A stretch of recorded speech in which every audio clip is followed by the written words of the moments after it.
সায়েদাবাদ বাস টার্মিনালে যা, কত অন্ধ লাঠি হাতে নিয়া চোখের পানি ছেড়ে গাড়িতে উঠিয়া কয়, ও যাত্রী ভাইরা, তোমরা চট্টগ্রাম যাও, সিলেট যাও, বরিশাল যাও, আমি অন্ধ মানুষ, তোমরা আসমান দেখো, জমিন দেখো, মানুষ দেখো, আমি কিছুই দেখতে পারি না। আমারে আল্লাহ অন্ধ বানাইছে, আমি বুঝি চোখের কত বড় মূল্য। আমারে তোমাদের দয়া হলে একটু যাত্রা পথে আমারে 2-1 টাকা দাও। তোমরা যদি আমারে 2-1 টাকা দাও, আমি এই টাকা নিয়ে সন্ধ্যাবেলা কিছু ডাল চাল নিয়ে ঘরে যাব। আমার ঘরে স্ত্রী আছে, আমার 2টা সন্তান আছে, ওদের পেটে ক্ষুধা, খানা পায় না সারাদিন। আমি তোমাদের টাকা নিয়ে ডাল ভাত দিব আমার বাচ্চাগুলো রে। যখন সন্ধ্যাবেলা ভিক্ষার টাকা নিয়ে কিছু সদয় করে দোকান থেকে ঘরে যাই, আমার বাচ্চা 2টা ঘর থেকে দৌড়াইয়া বের হয়ে আসে। আইসা 2টা বাচ্চা 2 দিক দিয়ে আমাকে আঞ্জা করে ধরে, কয়, আব্বু মজা দাও, মজা দাও। আমি অন্ধ মানুষ, 2 পকেট থেকে 2টা চকলেট বের করে আমার সন্তানের হাতে 2টা দিয়ে দেই। সন্তান 2টা 2 যুগ দিয়া গলা জড়ায় কয়, চুমা খায় আর কয়, আব্বু তুমি কত ভালো, তুমি কত সুন্দর। আমি বাচ্চা 2টোরে কোলে জড়ায় কান্না করি আর বলি, ও মালিক, আমার সন্তানগুলো আমারে দেখে আর বলে আমি নাকি অনেক সুন্দর, কিন্তু আজও পর্যন্ত আমি দেখতে পারলাম না আমার কলিজার সন্তানগুলো কত সুন্দর। তুমি আমারে অন্ধ বানাইছো। এ যুবকেরা, দুনিয়াতে ভালো হইয়া আসছে, কিন্তু অনেক মানুষ অসুস্থ হইয়া অন্ধ হয়ে গেছে। তোর অন্তরে কি ভয় লাগে না? আল্লাহ যদি তোর চোখের পাওয়ার নিয়ে যায়, জীবনে কোনো ডাক্তার আর পাওয়ার ফিরায় দিতে পারবে না। আজকে গুনাহ করতে করতে তোর চেহারাটা আয়নার কাছে নিয়ে দেখ, তোর চেহারার মধ্যে কোনো লাবণ্যতা নাই, কোনো উজ্জ্বলতা নাই। এই পর্দার আড়ালের আম্মা জানেরা, মাওলার নিয়ামতের শুকর আদায় করি ওরে মা। ভালো স্বামী যদি পাও, তোমার নিয়ামত। কত মা বিয়ার 10 বছর হলো সন্তান পায় না, কত তাবিজ তদবিরের জন্য দৌড়ায়। এরে আম্মা জান, সন্তান পাইয়া যদি মানুষ বানাইতে না পারেন, কপাল বড় খারাপ। এরে মা, মদিনার নবী আপনাদের কত মর্যাদা দান করেছেন। একটা পুরুষের জন্য নেককারিনী মহিলা বড় নেয়ামত, একজন নারীর জন্য নেককার স্বামী বড় নেয়ামত, মা বাবার জন্য নেককার সন্তান বড় নেয়ামত। দুনিয়াতেও বাদশা, পরকালেও বাদশা। এরে আম্মা জান, আপনারা নবীদের মা, সাহাবায়ে কেরামের মা, আউলিয়ায়ে কেরামের মা, আপনারা খাজা মুঈনুদ্দিনের মা, দুনিয়ার বড় বড় বড় বড় আদর্শ সন্তানের মা। আপনাদের এত দাম। আয়েশা রাদিয়াল্লাহু আনহার মতো নারী, আপনারা খাদিজা রাদিয়াল্লাহু আনহার মতো নারী, আপনারা ফাতেমা রাদিয়াল্লাহু আনহার মতো নারী। ও আম্মা জান, ইমাম গজালি রহমাতুল্লাহ আলাইহি বলেন, সন্তানের জন্য প্রত্যেক ঘরের মা হলো প্রাথমিক শিক্ষিকা। কারণ সন্তান বাবার তুলনায় মাকে ফলো করে চলে বেশি, সন্তান বাবার তুলনায় মায়ের কাছে সময় ব্যয় করে বেশি। এই জন্য বাবার তুলনায় মাকে আদর্শ ঠিক রাখিয়া চলতে হবে। মার আদর্শের কারণে সন্তানগুলো ভালো হয়ে যাবে। এরে আম্মা জান, এখনো সময় আছে, তওবা করে ভালো হবেন। আপনার সন্তানকে আমি বলি না হাফেজে কোরআন বানাবেন, আপনার সন্তানকে বড় আলেম বানাইবেন, এত চাপ দিয়া আমি বলি না। এটা আপনার ইখতিয়ার, বানাইবেন কিনা। কিন্তু আমি অনুরোধ করব রে মা, আপনার সন্তান ডাক্তার হবে, আলহামদুলিল্লাহ, দোয়া করি। আপনার সন্তান ইঞ্জিনিয়ার বানাবেন, আলহামদুলিল্লাহ, দোয়া করি। আপনার সন্তান ডাক্তার হবে, ইঞ্জিনিয়ার হবে, প্রফেসর হবে, আপনি বানাইবেন, আমি দোয়া করি। বানান, তবে বেয়াদবি যেন না হয়। আপনার সন্তানকে ডাক্তার বানাবেন, তবে বেয়াদবি বানাবেন না। ইঞ্জিনিয়ার বানাবেন, তবে বেয়াদব বানাবেন না। আপনার সন্তান ডাক্তারি করবে, সন্তানের ব্যবহারে যেন মানুষ কষ্ট না পায়, সন্তানের কথায় যেন আলেম ওলামার কলিজায় ব্যথা না যায়, সন্তানের ব্যবহারে যেন মা বাবার অন্তরে কষ্ট না যায়। আদর্শ সন্তান বানায় যান। মরিয়া গেল সন্তান কোরআন শিখবে, কোরআন পড়বে, দোয়া করবে। অতএব ডাক্তার পড়তে গেলে কোরআন পড়া যাবে না, এটা হতেই পারে না। ইঞ্জিনিয়ারিং পড়াইতে গেলে যে কোরআন শিখতে পারবে না, এটা হতেই পারে না। 1 ঘন্টা ফজরের নামাজের পরে অথবা ঘুমের আগে এশার নামাজের পর ইমাম সাহেবের কাছে সন্তানের পাঠাইয়া কোরআনটা শিখায় নেন। এটা কত সহজ। এরপরে ডাক্তার হবে আলহামদুলিল্লাহ, ডিসিএসপি আইজি হবে আলহামদুলিল্লাহ, এমপি মন্ত্রী হবে আলহামদুলিল্লাহ। আপনি মরিয়াও যদি যান, সন্তান ডিসির চেয়ারে বসিয়াও কোরআন পড়ে মায়ের জন্য দোয়া করবে। এই জন্য আল্লাহর নবী বলেন, আদ-দুনিয়া কুল্লুহা মাতা ওয়া খায়রু মাতা'id দুনিয়া লিমরাতুস সালিহা।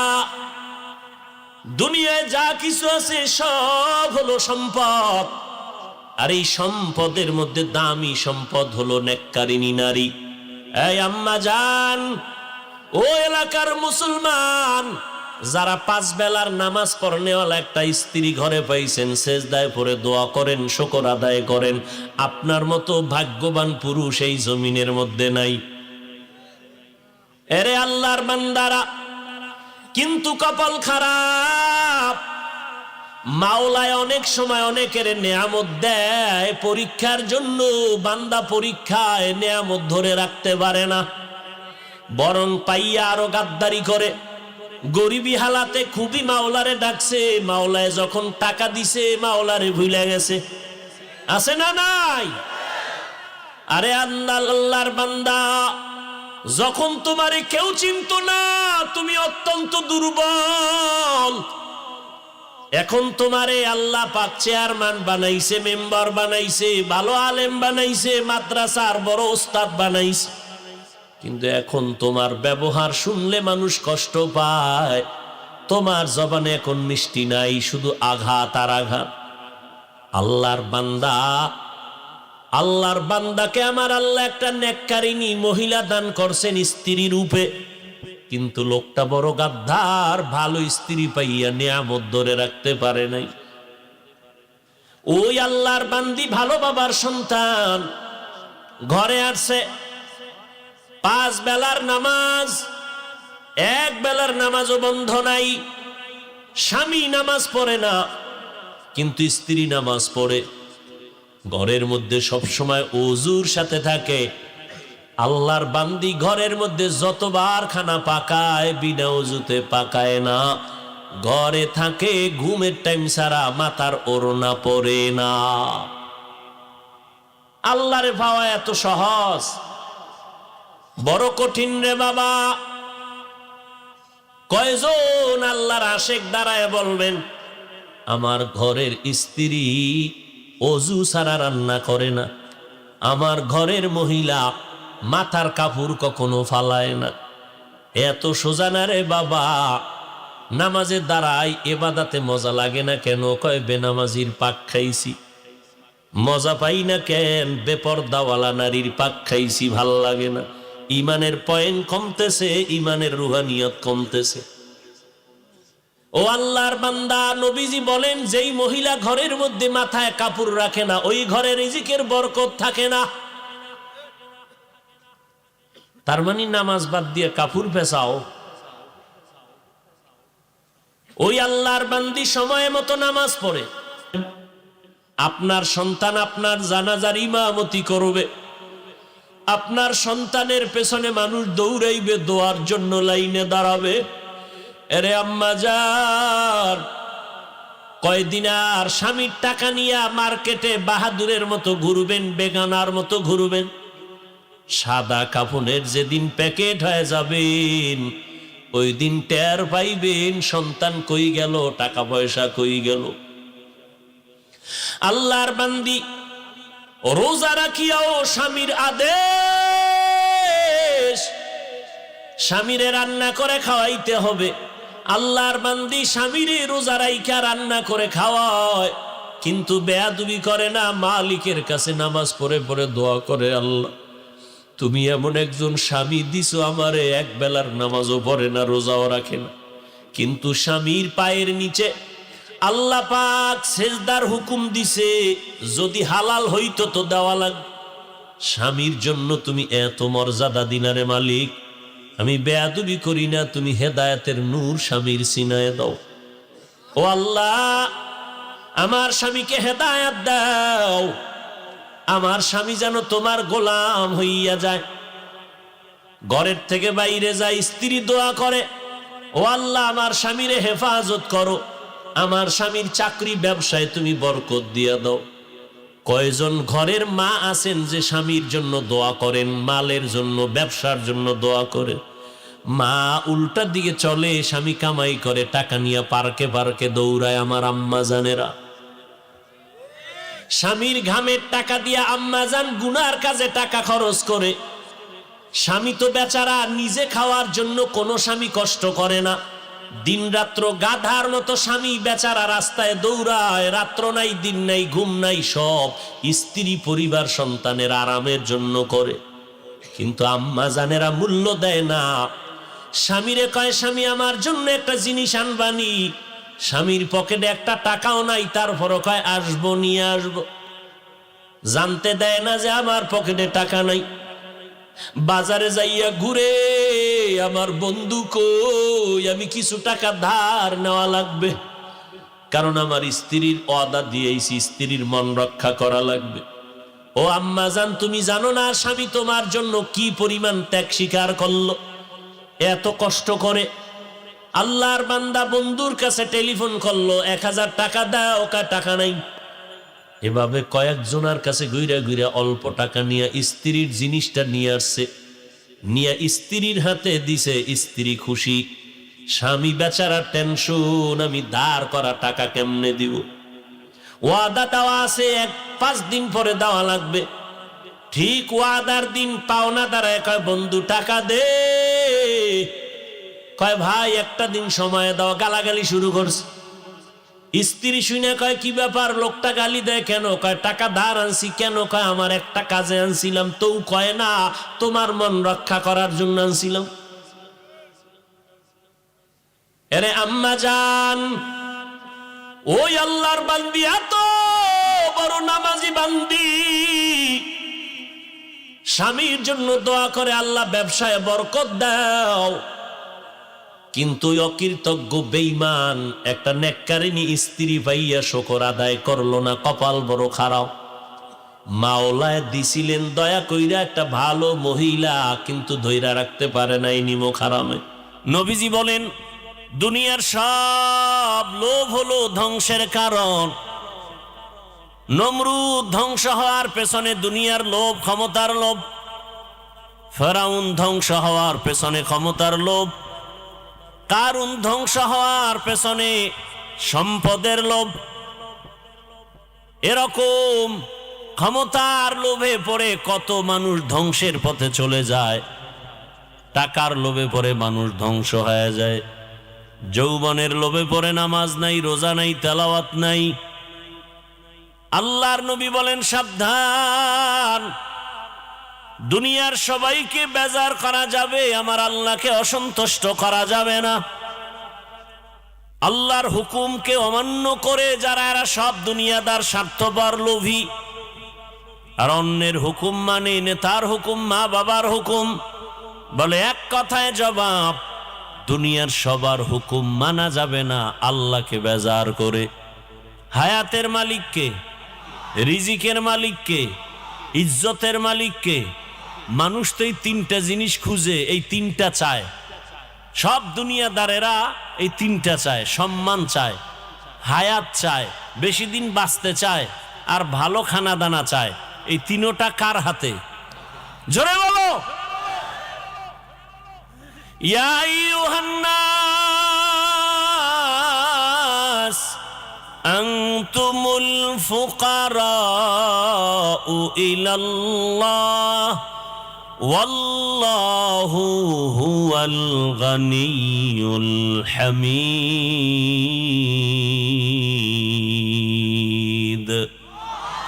गर तवक्कुल मी कुनी हर सुबह शाम, मेरा सानाद रिस्क़े तू अज़ला मकाम जुज़बा हक़ची, ज़े मखा अज़ इंसो जा फज़ले उआ मस्ते दर जुमला जहा।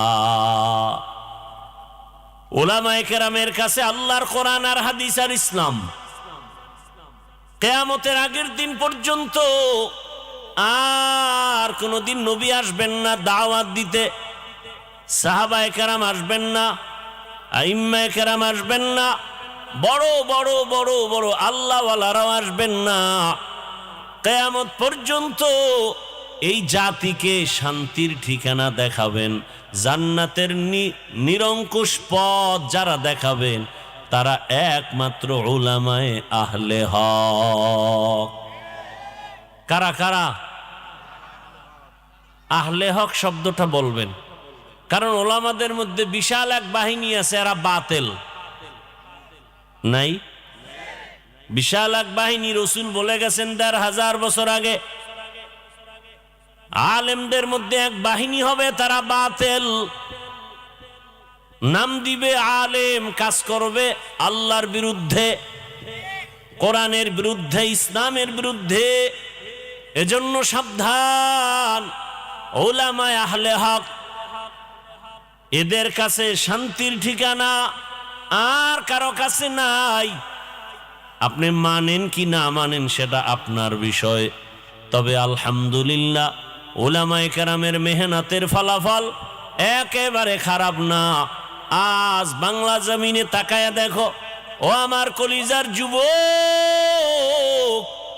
তোমার লাইনের বহু যুবক জেনারেল পড়ুয়া, স্কুল কলেজে পড়িয়াও উলামায়ে কেরামের সোয়াবে নামাজি হয়ে গেছে।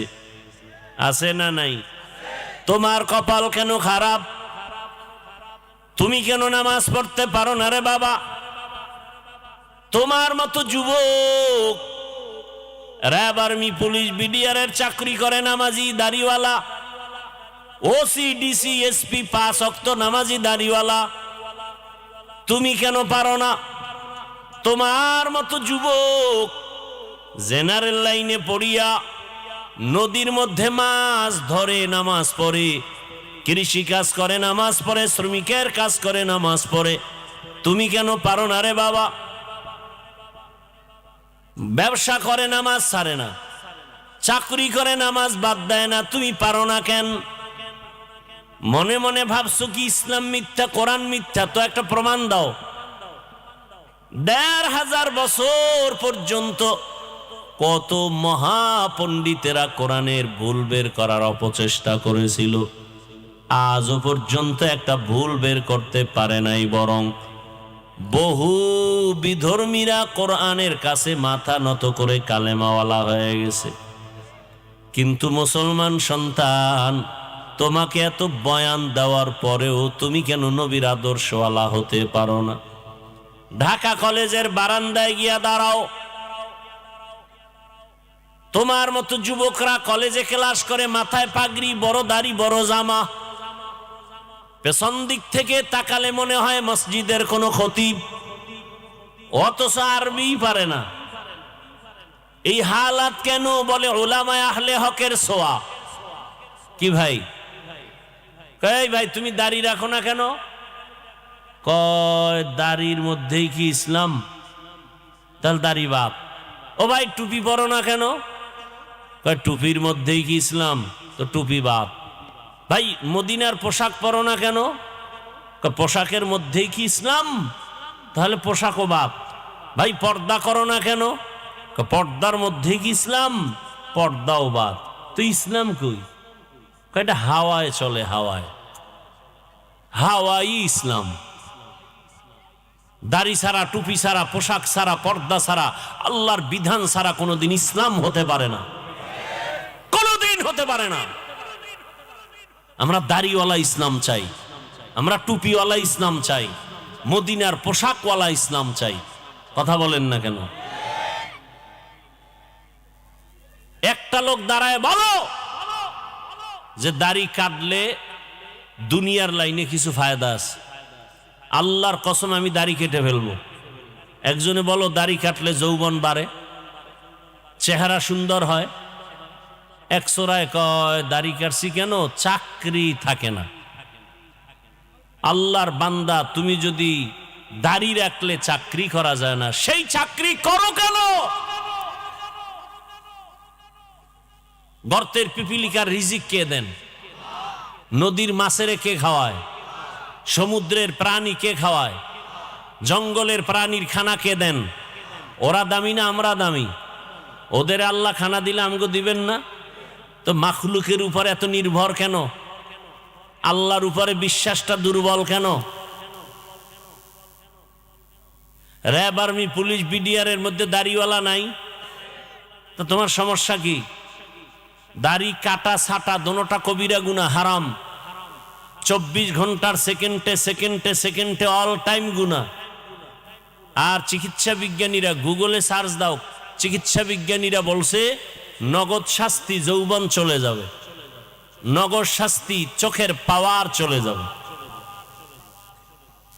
আল্লাহ হেদায়েত দান করুন।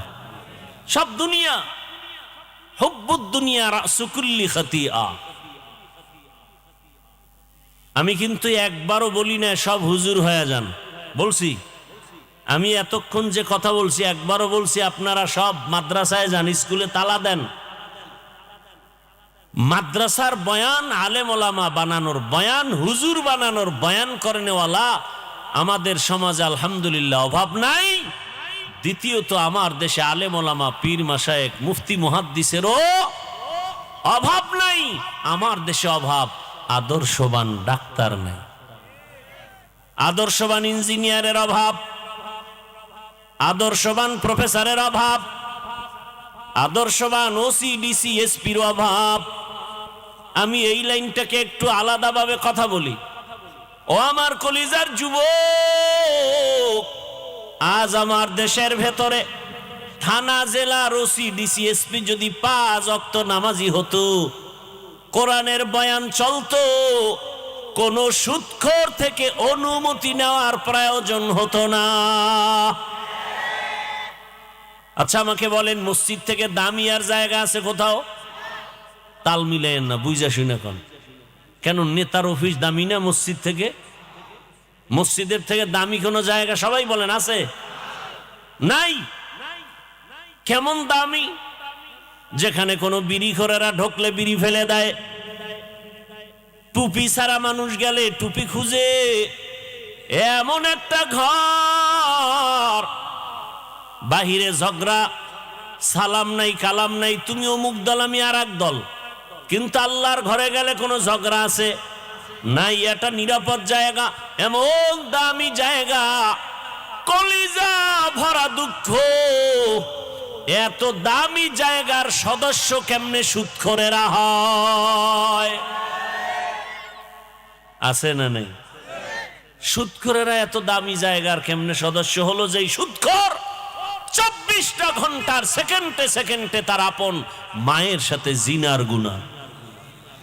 সে মসজিদের দায়িত্ব নেয় কিভাবে? কোন লজ্জায়? কয় ও নেয় না তো, এই এলাকাবাসী দিছে। কেন দিল? এত ভালোবাসা কেন? কইছে ভোটের আগে 500।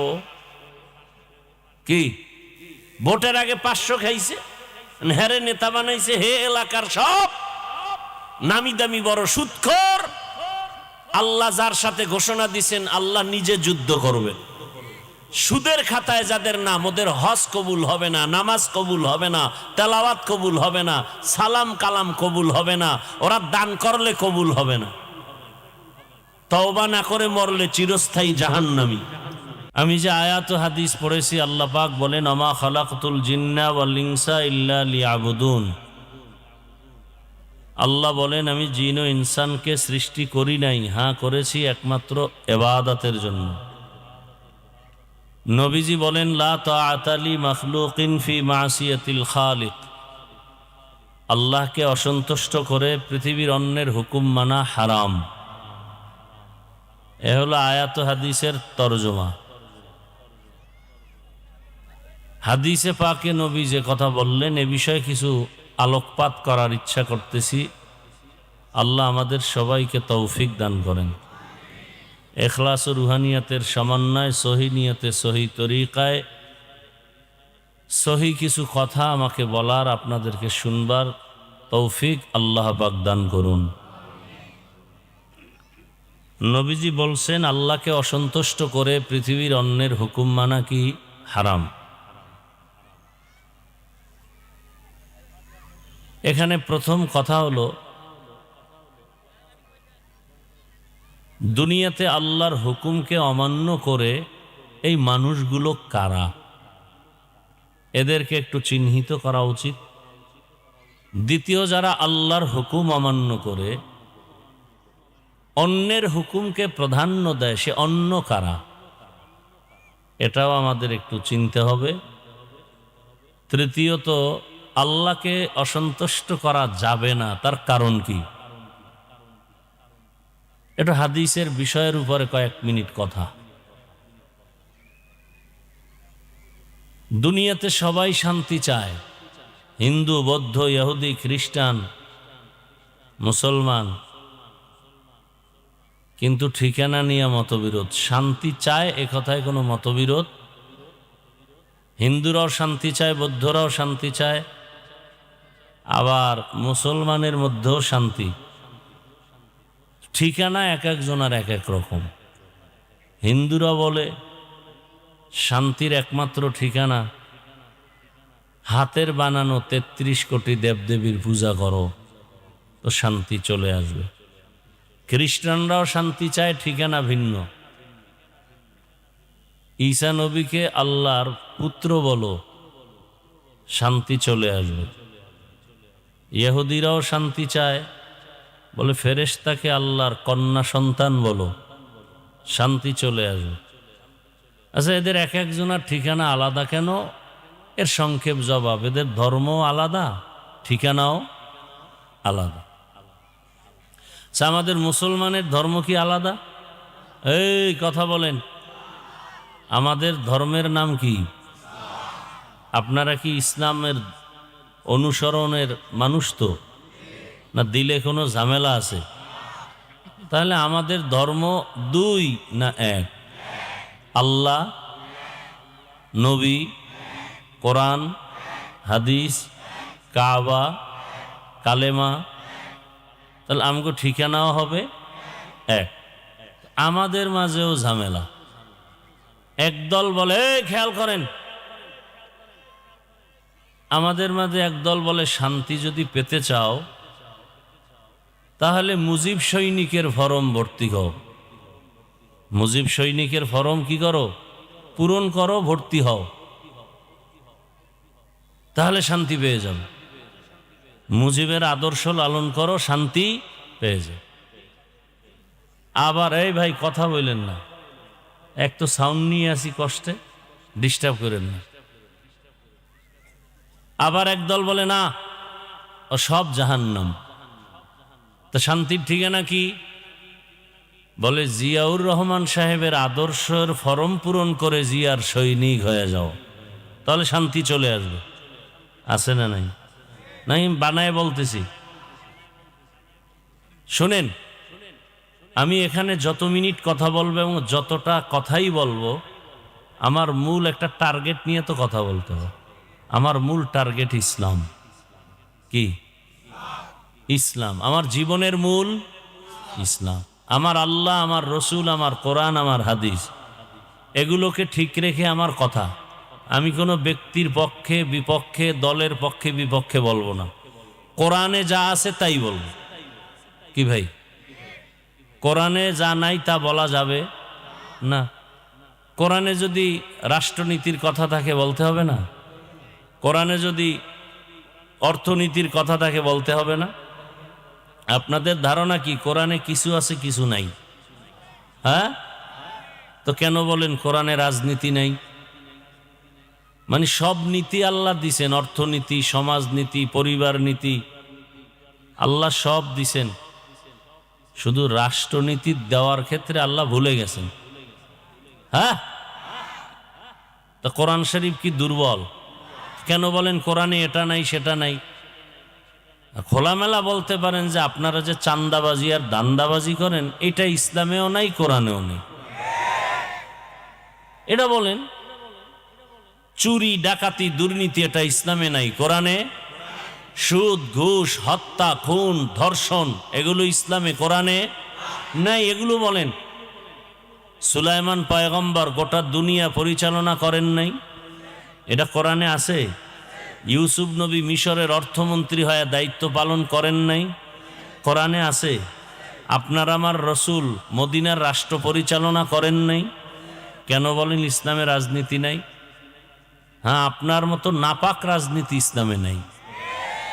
ইসলামের রাজনীতি হলো পৃথিবীর শ্রেষ্ঠ এবং পবিত্র রাজনীতি, যেই রাজনীতির অনুকূলে আসলে এই দেশও ঠান্ডা, জাতীয় ঠান্ডা। বিন্দু থেকে বিন্দু কোনো অশান্তির আগুন নেই। দুনিয়াতে অশান্তির আগুন জ্বলবে, নিভানোর জন্য দিছে আল্লাহ ইসলাম। দুনিয়ার সব আগুন নিভানোর একটাই মেডিসিনের নাম ইসলাম। আলোচনা নাই, বুঝি না, এজন্য উল্টাপাল্টা মন্তব্য করি।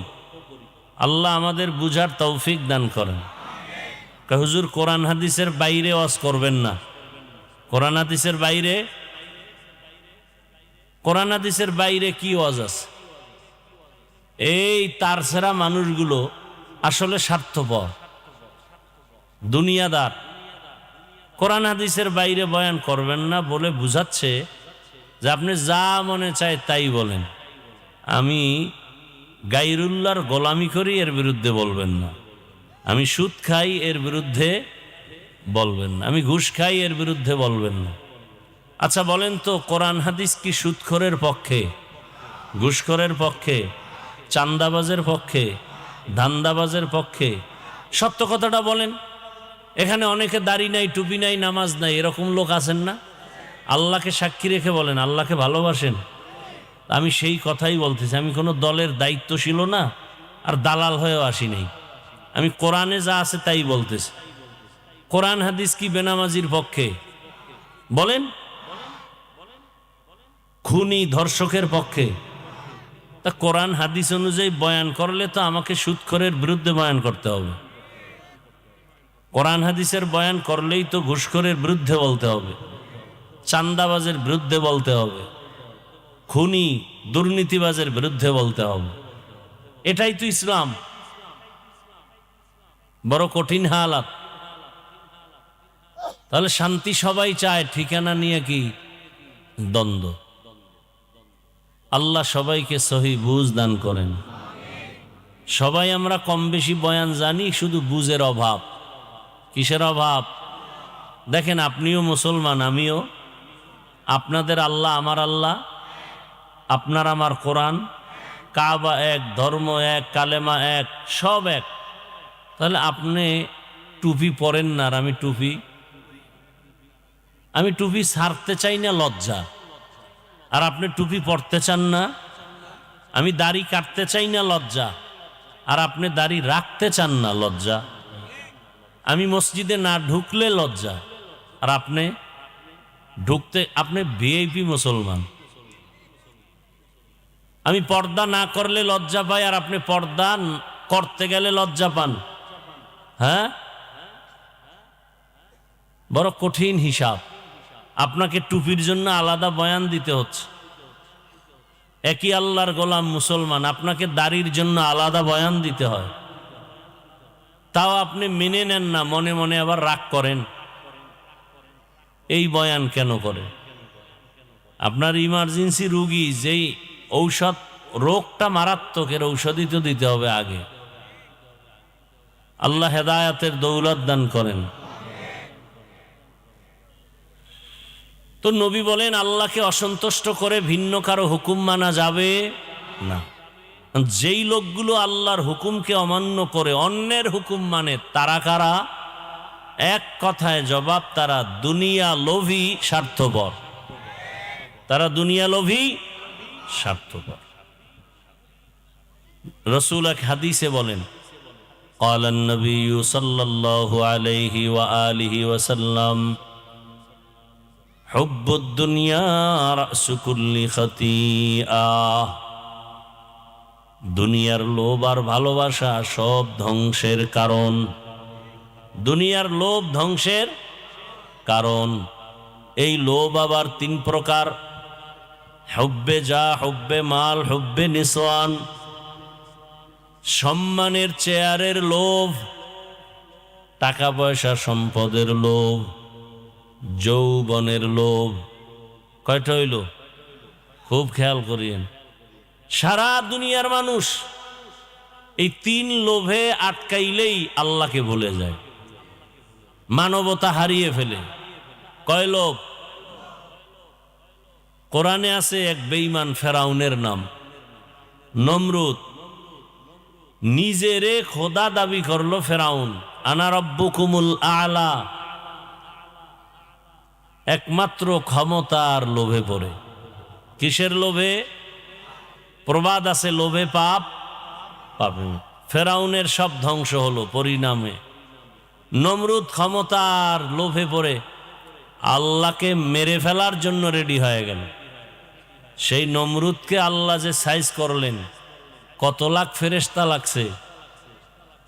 লাগছিল একটা অসুস্থ মশা যথেষ্ট।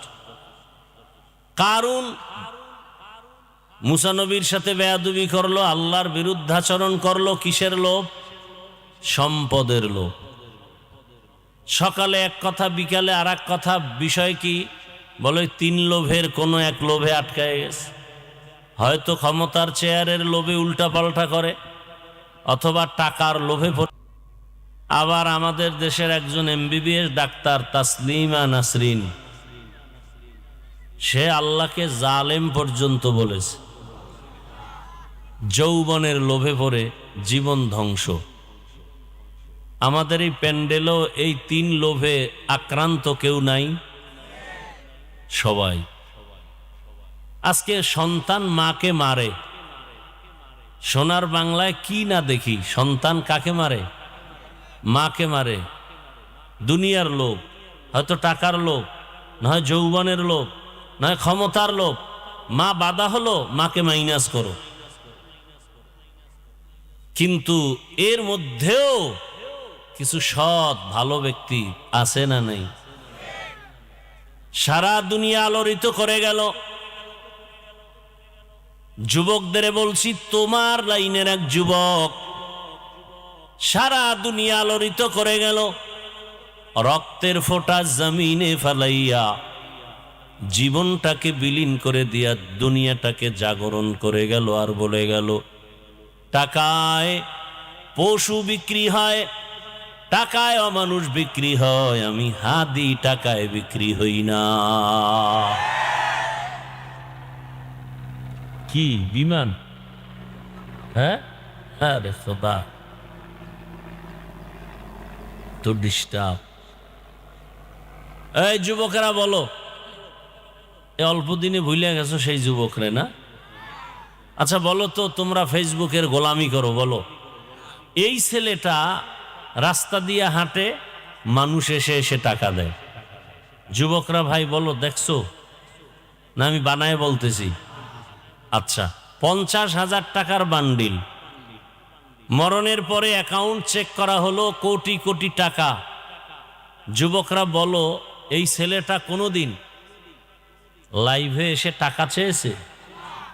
তোমার চরিত্র এত খারাপ কেন? সারা রাত মোবাইলে আকাম করবা, এমবি নাই। কি নাই?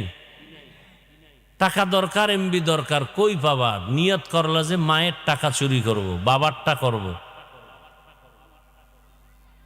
আর একদল তো টাকার লোভে পড়ে তসবি গুনতেছে, কবে আসবে সেই বরকতের ভোটের আগের রাত। টাকায় বিক্রি হয়ে যাবে। আছে না নাই? আপনাদের এই মোহাম্মদপুর ভাই আশেপাশের বাজারে যান, ভালো মানের একটা মুরগি কিনবেন 800 থেকে 1000 টাকা। ভালো মানের একটা ছাগল কত? 15 থেকে 20,000। আচ্ছা, একটা গরু 1 লাখ প্লাস। তোমরা যে কি কাহিনী করতেছ বুঝি নেই। আচ্ছা, একটা মুরগি কিনলে 1000, একটা ছাগল কিনলে 20,000, একটা গরু কিনলে 1 লাখ। আর আমার সোনার বাংলার মানুষ আশরাফুল মখলুক, এরা ভোটের আগের রাত্রে বিক্রি হবে বাজার দরে 500 টাকায়। কয় টাকায়? তার মানে হইল ছাগলের সমানও দাম নাই। এটা ছাগলের চেয়েও খারাপ, এটা গরুর চেয়ে খারাপ, এটা শুকর চেয়ে খারাপ, এটা কুকুরের চেয়েও খারাপ। ওই 500 টাকা না খাইয়া বাথরুমে গিয়া এরপর ময়লা খাইও 10 গ্রাম, পরে বাজারে গিয়া হালাল সাবান দিয়ে কুলি করিও। নির্লজ্জ। সরকারকে গালি দেয়, চেয়ারম্যানরে গালি দেয়, এমপিকে গালি দেয়, কয় আমগো বরাদ্দ সব খেয়ে ফেলে। সরকারের পক্ষে বা চেয়ারম্যান প্রার্থী আগে খায় না, জনগণ খাইয়া ওরে শিখায় তুমিও খাইও। কথা ঠিক না? বিড়ালের শুটকি দেখাইছে আর দোষ নাই, বিড়াল খাইলো কেন শুটকি, এর জন্য 14 বছরের জেল। তুমি যে চেয়ারম্যানের ভোটের আগে টাকা খাইয়া চেয়ারম্যানকে ফকির বানাইয়া দিলা, এতে দোষ নাই।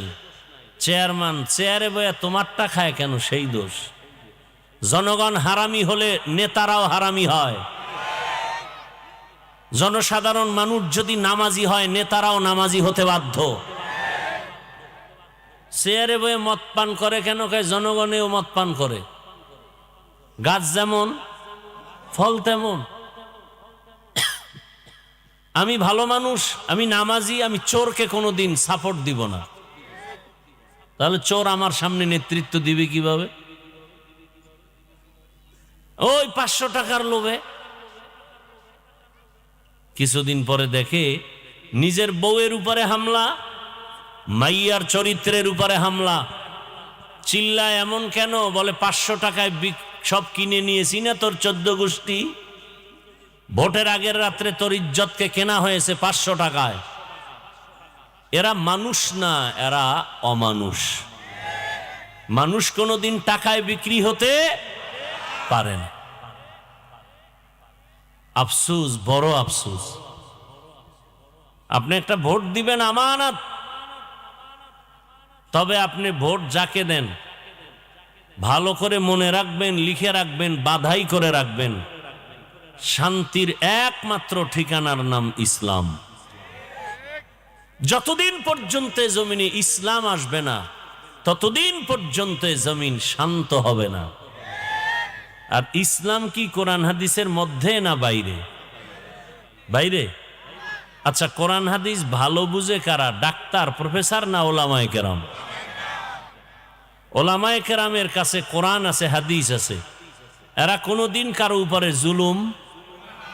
5 টাকা হাতে আছে, 2 টাকা রাইখা 3 টাকা আলেম ওলামারা রোহিঙ্গা ক্যাম্পে দিয়েছিল। বিনিময়ে কিছু চাইছে? সরকার একটা বাহবাহাও দেয় নাই, দিছে। আর বাকি যারা টাকা দিছে, হুজুর সারা, আলেম ওলামা সারা, এরা টাকা দেওয়ার পরে কিছুদিন পরে ফরম নিয়ে হাজির, আমরা এনজিওর মাস্তান, ফরম পূরণ করো। সব রোহিঙ্গা ক্যাম্পওয়ালাদেরকে এনজিওর সদস্য বানায় দিছে। আলেম ওলামারা নিঃস্বার্থেই জাতির জন্য খেদমত করেছে। গতকাল এক ব্যক্তির বক্তব্য শুনলাম, জেনারেল লাইনের, অনেকে তার ফলোয়ার, অনেকে চিনে, আমি নাম বলবো না। সে বলে আলেমরা কি করেছে। আমি বলবো আলেমরা কি করে নাই। আলেমরা যা করেছে এই জাতির জন্য, দেশের জন্য, অন্য কেউ করে নাই। সব চান্দাবাজ আর ধান্দাবাজ। ওলামায়ে কেরাম যা দিয়েছে জাতিকে আর কেউ দেয়নি। সরকারের টাকায় খাওন, পরন, পোশাক, ঘুম, সংসার, সবকিছু। র্যাব, আর্মি, পুলিশ, বিডিআর, প্রশাসন আছে না নাই? এরা জনগণকে ভালো বানাবে, তাই তো? নেশাগ্রস্ত নেশা বন্ধ করবে, বিশৃঙ্খলা সব বন্ধ করবে। শত বছরেও তারা ওই বেতের বাড়ি আর জেলের মধ্যে নিয়ে আটকায়া রিমান্ডের মার দিয়াও যা পারে না, ওলামায়ে কেরাম চোখের পানি আর তাকওয়ার বয়ান দিয়া তা 1 মাসে পারে। আচ্ছা নগদ একটা উদাহরণ দেই 1 মিনিট। এই যে একটা প্যান্ডেল, আপনারা এখানে আসছেন, বসছেন, কেউ দাঁড়ানো আছেন। আচ্ছা আগামীকাল বা অন্য দিন আপনাদের এই অত্র অঞ্চলের টাকাওয়ালা বাহাদুর দুনিয়াদার, টাকাওয়ালা দুনিয়াদার এরকম একটা সমাবেশ যদি করতে চায়, প্রথমে কি করতে হবে? এই মানুষগুলোকে আসা যাওয়ার ভাড়া দিতে হবে। ঠিক আপনাদের দিছে? দিবে কেউ? সে আশা আছে? নাই। নাম্বার 2, ওই টাকাওয়ালা দুনিয়াদার এখানে আসার পরে মানুষকে বসাবার জন্য ভিআইপি চেয়ার আপনাদের দিছে? ভিআইপি দেয় নাই। 3rd ক্লাসের বিছানা, এর থেকে কোনো নিম্নের বিছানা হতে পারে না। চুপচাপ আপনারা বসে আছেন, কারো কষ্ট আছে? নাই। এরপর চেয়ারে বসাইয়া ওই দুনিয়াদারের প্রথম কাজ হলো এগো নাস্তা দাও। প্যাকেট কম হলেই চেয়ারের বাড়ি, কথা ঠিক নি? আবার কিছু কুলাঙ্গার এটাকে লাইভ দিয়ে বলবে আমরা কত বড় বেয়াদব তোমরা দেখো। আছে না নাই? আপনাদের এখনো নাস্তা দেওয়া হয়েছে? হবে? আশা আছে? নাই। এরপরে এই মানুষগুলোকে হাজির করার পরে নিয়ন্ত্রণের জন্য কত প্রশাসন, পুলিশ লাগে না? লাগতো। বলেন তো এখানে কোনো নিয়ন্ত্রণের জন্য পুলিশ, র্যাব আছে? নাই। চুপচাপ সবাই বসা, কেউ দাঁড়ানো। এ মুহূর্তে টেলিফোন করলেও কেউ রিসিভ করবে না, কথা ঠিক না? কেটে দিবে। নগদ কিছু দেখানো যাবে না, কোনো হাতেও দেওয়া যাবে না। অধীর আগ্রহে চুপচাপ নিয়ন্ত্রণ যুক্তভাবে সব বসে আছে, কিং কর্তব্য বিমূঢ় হয়ে আছে, কোনো আওয়াজ নাই। নিয়ন্ত্রণের জন্য কোনো পুলিশ নাই, কোনো চিল্লা চিল্লিও নাই। এটা কেমনে সম্ভব? ইসলাম মানলেই সম্ভব। এর নাম ইসলাম, এর নাম। এখানে বিড়িখোর আছে 2-1টা, সম্মানিত বিড়িখোর নাই? আছে। এখানে আসার পরে কয়টা টান দিছে বিড়ি? কেন তাকে কেউ মারবে? মাইকে বলা হয়েছে বিড়ি টানলেই ফিডা, টানে না কেন? সে পরিবেশ আছে। বাসে লেখা ধূমপান নিষেধ, এরপরও কেউ করে। মসজিদে লেখা ধূমপান নিষেধ, কেউ করে। বাসে লেখার পরেও বাধা দিলে থামে না। মসজিদে লেখা নাই, এরপরও কেউ করে না, কারণ পরিবেশ। ইসলাম আসলে গোটা দেশের পরিবেশ এত সুন্দর হবে, বিড়িখোর বলবে এই পরিবেশে বিড়ি পান করা যাবে না, মদখোর নিজে বলবে এই পরিবেশে মদ পান করা যাবে না। এর নাম ইসলাম। ইসলাম আসলে কয় হাত কাটা যাইব, দেশে কোনো হাতই থাকবে না। সৌদি আরবে হাত কাটার আইন আছে, ওখানে দেশের কোনো হাতওয়ালা মানুষ নাই। হ্যাঁ, আরে বাংলাদেশে বাইতুল মুকাররমে খবর দিয়া নামি দামি এক চোরের হাত, একটা চোরের হাত কাটবে, গোটা দেশ সোজা হয়ে যায়। একটার হাত কাটলে সব হাত ভালো হয়ে যাবে। এর নাম ইসলাম। ইসলাম পৃথিবীতে চমৎকার সহজ একটা ধর্ম, শান্তির ধর্ম। আমরা বুঝি না, আলোচনা নাই, এজন্য উল্টা পাল্টা মন্তব্য করি। আবার দুনিয়াদার সন্ত্রাসী খারাপ মানুষের একটা নীতি কি, সে যে অন্যায় করে এটা যেন বলতে না পারে, এজন্য অন্যায় এটা আর এক দিকে চাপায়া দেয়। সন্ত্রাসীরা বলে, জঙ্গি যারা এরা বলে মাদ্রাসায় জঙ্গি হয়, তার মানে ওরা যে জঙ্গি এটা যেন মাদ্রাসাওয়ালারা বলতে না পারে। বুঝেন না কথা? চোর অন্যকে চোর সাব্যস্ত করতে চায়, ও যে নিজে চুরি করছে এটা যেন চাপা পড়ে যায়। ইসলামকে সন্ত্রাসী দল বলে আখ্যা দেয় কত বেয়াদবরা, অথচ পৃথিবীতে সব সন্ত্রাসীদেরকে দমন করার একমাত্র মেডিসিন দিয়েছে ইসলাম, তার নাম জিহাদ। জিহাদের আয়াত কোরআনে নাই? তো জিহাদ না মানলে আয়াতগুলো বাদ দাও। কত বড় পাওয়ার আছে দেখি তোমার। আমাদের কাছে অস্ত্র নাই, টাকা নাই, কিন্তু আমাদের মুসলমানের কাছে এমন এক পাওয়ার আছে যেটা দুনিয়ার কোনো অস্ত্রওয়ালার কাছে নেই। চেয়ারম্যানের চেয়ারের মেয়াদ শেষ, এমপির মেয়াদ শেষ, কোরআন সুন্নাহ যাদের কাছে আছে এদের চেয়ারের কোনো মেয়াদ নাই। এ সম্মান কে দিছেন? জোরে বলেন। আর ভোটের আগে যারা টাকা দিয়ে সম্মান কিনবে এদের হালাত কেমন? প্রথমে ফুলের মালা, বিদায় বেলা জুতার মালা। কথা ঠিক না? আর আমাদের কোনো টেনশন আছে? কে আওয়ামী লীগ, কে বিএনপি, কে জাতীয় পার্টি, কে জাসদ, কে অসৎ, এটা আমি জানারও দরকার নাই। এমপি সাহেব দেখছে, নেতা দেখে কয় হুজুর নাম শুনছি, দেখা হয়ে গেছে, দোয়া করিয়েন।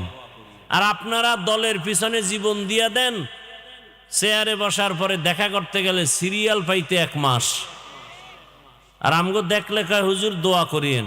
টাকা দিয়ে কিনছি এ সম্মান, কে দিছেন?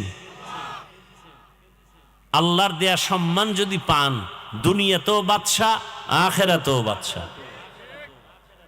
10 তলা বিল্ডিং উঠাইছেন, বিল্ডিংওয়ালা বিল্ডিং বাদ দিয়া জঙ্গলে জঙ্গলে ঘুরে। এই বিল্ডিং এ শান্তি আছে? নাই। শান্তির একমাত্র ঠিকানার নাম, যতদিন পর্যন্ত ইসলাম আসবে না, আপনি মানেন আর না মানেন, ততদিন পর্যন্ত জমিনে শান্তি আসবে না। যেদিন ইসলাম আসবে সেদিন শান্তি আসবে। সহজ কথা। আমি আপনাকে মুসলমান হিসেবে কথাগুলো বলছি, আপনি কোন দল করবেন না করবেন সেটা আপনার ব্যাপার, কিন্তু এই কথা আপনি ভালো করে লিখে রাখবেন, শান্তির ঠিকানার নাম